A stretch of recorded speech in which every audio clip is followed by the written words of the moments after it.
بسم اللہ الرحمن الرحیم۔ انسان کا سب سے بڑا کارنامہ یہ ہے کہ وہ اپنے دل اور زبان کو قابو میں رکھے۔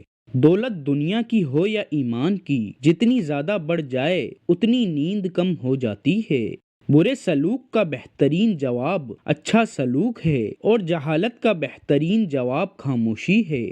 دو انسانوں کا پیٹ کبھی نہیں بھرتا، پہلا وہ جس کو علم کی بھوک ہو اور دوسرا وہ جس کو مال کی بھوک ہو۔ اللہ کا ہر فیصلہ عقل اور انصاف پر مبنی ہوتا ہے، اس لیے حرف شکایت کبھی لب پر نہ لاؤ۔ کلام میں نرمی اختیار کرو، کیونکہ لہجے کا اثر الفاظ سے زیادہ ہوتا ہے۔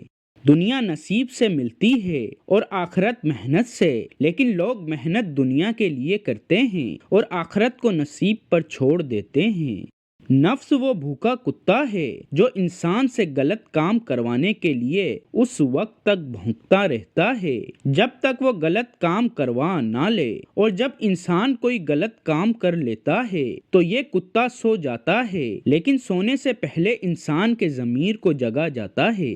اگر رزق عقل اور دانشوری سے ملتا تو جانور اور بے وقوف بھوکے مر جاتے۔ سخت کلامی سے ریشم جیسے نرم دل بھی سخت ہو جاتے ہیں۔ حرام چیزوں اور حرام کمائی سے ہمیشہ بچتے رہو، تمہاری دعائیں قبول ہونا شروع ہو جائیں گی۔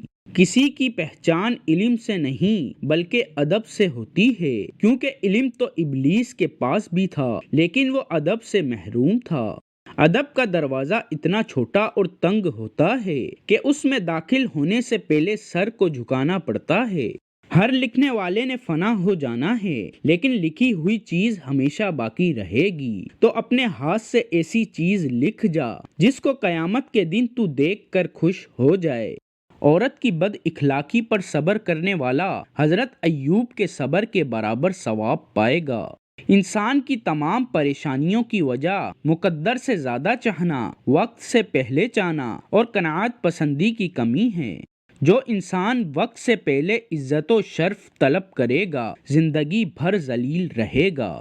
جو شخص حرام مال کھاتا ہے اس کے تمام اعضاء گناہ میں پڑ جاتے ہیں، خواہ وہ چاہے نہ چاہے۔ دنیا میں ایمان کے بعد اگر کوئی چیز ڈھونڈنا ہو تو اچھا دوست ڈھونڈنا، کیونکہ اچھا دوست ایسے درخت کی مانند ہے جو سایہ بھی دے گا اور پھل بھی۔ ویڈیو مکمل دیکھنے کا شکریہ۔ مزید ویڈیو دیکھنے کے لیے ہمارے چینل کو سبسکرائب کریں۔ شکریہ۔